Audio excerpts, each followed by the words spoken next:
anak bukan piala. Banyak kan ibu ayah ni dia satu masalah adalah kerana dia tidak mencapai apa-apa dalam hidup dia.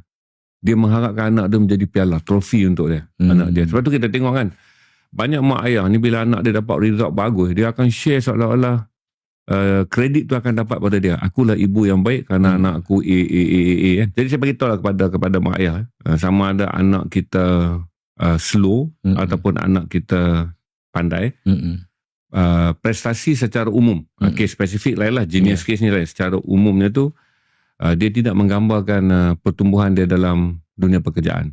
Jangan create personality problem untuk anak kita. Sebab anak bukan piala kita. Semua anak akan berkembang dengan menjadi diri dia.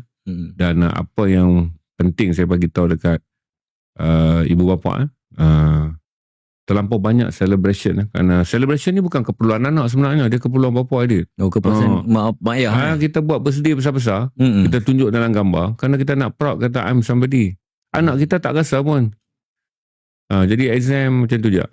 Dan lepas tu bila anak slow, saya bagi tahu kata sistem sokongan.